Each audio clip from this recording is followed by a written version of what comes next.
ভাইয়া সত্যি কথা বলতে আমি লাস্ট এক সপ্তাহ ধরে খুব অসুস্থ ছিলাম। আমি ফ্যামিলির বেশ কিছু কাজে খুব বেশি প্রেসারে ছিলাম, তার উপরে দিয়ে আমার পেজও ছিল না। তো যার কারণে সব মিলে আমার সোশ্যাল মিডিয়াতে ঢুকার কোনো ইচ্ছাও আসতেছিল না। ইভেন আমার যে ভেরিফাইড যে ফেসবুক আইডিটা, সেটাতে কিছু প্রবলেম থাকার কারণে আমি ফেসবুকে ওভাবে ঢুকতে পারি নাই। তো অনেক কিছু আমি মিস করে গেছি লাস্ট বেশ কিছু দিনের মধ্যে। তো আমি আজকেই শুনলাম যে এরকম শাকিব খান যে সুপারস্টার, উনি আরেকটা বিয়ে করবে বা করছে সামথিং এরকম কিছু একটা। এটা আসলে তার লাইফ, তার ইচ্ছা, তার টাকা, তার মনের খোয়াইশ, সে কি করবে না করবে এটা তাদের ব্যাপার। আমি ভাইকে শাকিব খান তো বুবলি আপু বা অপু বিশ্বাস আপুর সাথে থাকেই না, বা তাদের সাথে তো সম্পর্ক নাই। তো আমি যতটুকু সোশ্যাল মিডিয়াতে এর আগে ঢুকে দেখছিলাম যে দুই নায়িকাই তাদের বাচ্চার বাবাকে অনেক প্রশংসা করে। সো তাদের কাছে যদি তাদের বাচ্চার বাবা ভালো হয় তাহলে তো আলহামদুলিল্লাহ, খুবই ভালো কথা।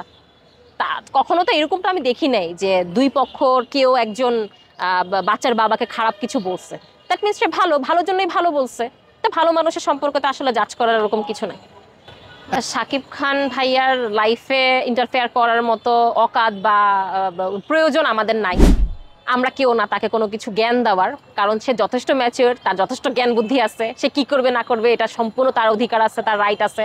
যদি সে ভুল কিছু করে থাকে তাহলে যার প্রতি সে অন্যায় করছে সে আইনের দ্বারস্থ হবে, আইনের কাছে যাবে। সে 10টা বিয়ে করুক কি 50টা বিয়ে করুক সেটা তার ব্যাপার।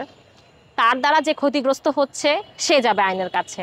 আমি সাধারণ মানুষ, আমি তাকে সারা জীবন অন স্ক্রিনেই দেখছি, কখনো সামনাসামনি দেখিও নাই তাকে, আমি কখনো জাজও করতে পারবো না। সো এই ব্যাপার নিয়ে আমার আসলে তেমন কিছু বলার নাই। একটা ছেলে মানুষ 10টা বিয়ে করলে তারা কিছু বলে না, হ্যাঁ মনে করে যে সিংহ রাজা এরকম টাইপের একটা তকমা দেয়। আর একটা মেয়ে যদি একটা বিয়ের পরে আরেকটা বিয়ে করে, ও মা এ তো গেছে একদম রসাতলে, শেষ, লাইফ শেষ, এরকমটা চিন্তা করে। সো এই সোসাইটির প্রেক্ষাপটে একটা ছেলে 1000টা বিয়ে করতে পারে, বাট একটা মেয়ে একটার বেশি বিয়ে করলেই সে গুণাগার হয়ে যায়। আর সোসাইটির বাইরে যদি চিন্তা করেন তাহলে আমি আসলে এই ব্যাপারে একটু অজ্ঞ যে অ্যাকচুয়ালি একটা ছেলে কয়টা বিয়ে করতে পারবে বা কয়টা বিয়ে করতে পারে। আচ্ছা, আমার ফেসবুক পেজে ফুডাপ্পি 1.5 মিলিয়ন ফলোয়ার, ওই পেজে কিছু অসাধু লোক ফেক কপিরাইট স্ট্রাইক দিয়ে আমার পেজটাকে ডিসেবল করে দিছিল। তো সেই কারণে আর কি ডিবি অফিসে আমি গিয়েছিলাম ওদের বিরুদ্ধে একটা কমপ্লেন করার জন্য। তো তখনই কিছু সাংবাদিক ভাইয়ারা আমার একটা ইন্টারভিউ নেয়, ওই ইন্টারভিউর ভিডিও অনলাইনে দেয়। ওখানে মানুষ ভিডিও না দেখেই, যে কিছু মানুষের অভ্যাস থাকে না যে না জেনে না বুঝেই পুরো ভিডিও না দেখে কমেন্ট করার কিছু মানুষের অভ্যাস থাকে। তো তারা কি লিখছে না লিখছে আমি আসলে খেয়াল করি নাই। আমি আসলে কখনোই খারাপ মানুষকে নিয়ে কখনো কোনো কথা বলি না, আমি সবসময় ভালো মানুষকে নিয়ে কথা বলি, বিকজ আমি নিজে একটা ভালো মানুষ। তাই খারাপ মানুষকে নিয়ে কথা বলতে গেলে আসলে সময় নষ্ট ছাড়া কিছুই হয় না। আর ভালো মানুষকে নিয়ে কথা বললে আসলে মন থেকে একটা প্রশান্তিও কাজ করে, আর সেই সাথে ভালো মানুষের দোয়াও পাওয়া যায়। সো ভালো মানুষকে নিয়ে আমি এটাই বলতে চাই যে আপনারা যে আমাকে ভালোবাসেন সবসময় ভালোবাসবেন, কারণ আমি আসলে ভালো মনের একজন মানুষ। সবসময় আমার জন্য দোয়া করবেন আমি যেন সুস্থ থাকি, এর থেকে বড় নিয়ামত একটা মানুষের লাইফে আর কিচ্ছু হতে পারে না। আর সবসময় এটাও দোয়া করবেন যেন আমি আমার ফ্যামিলি নিয়ে অনেক ভালো থাকতে পারি। That's it. আমার পেজ আল্লাহর রহমতে ব্যাক চলে আসছে, বাট আমি যেই পারপাসটা নিয়ে গিয়েছিলাম যে কিছু অসাধু মানুষের এগেইনস্টে, ওইটা এখন পর্যন্ত সমাধান হয় নাই। আর দুর্ভাগ্যবশত সেদিন হারুন স্যার বিজি থাকার কারণে হারুন স্যারের সাথে আমার দেখা হয় নাই। দেখা হয়েছিল জুনায়েদ ভাইয়ের সাথে। উনি বলছে উনি সর্বোচ্চটুকু চেষ্টা করবে আমাকে হেল্প করার, বাট এখন পর্যন্ত কোনো আপডেট আসে নাই।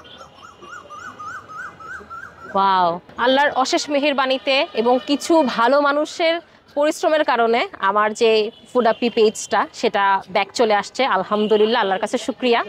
এবং এই যে পেজ ছিল না প্রায় 25 দিনের মতন, এই সময়টাতে আমার কিছু কলিগরা এবং কিছু অডিয়েন্সরা আমার জন্য মন ভরে দোয়া করছে, আমাকে সাপোর্ট করার ট্রাই করছে। আমি নতুন পেজ খুলছি ফাবুদা ফুডাপ্পি, সেই পেজে অনেক সাপোর্ট দিছে আমাকে, সেজন্য অনেক অনেক শুক্রিয়া।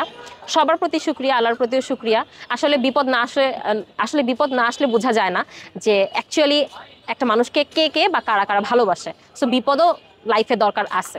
আলহামদুলিল্লাহ বিপদে পড়ছিলাম, বিপদে পড়ে অনেক চেনা মানুষের অচেনা রূপ দেখতে পারছি, অনেক অচেনা মানুষের চেনা রূপ দেখতে পারছি।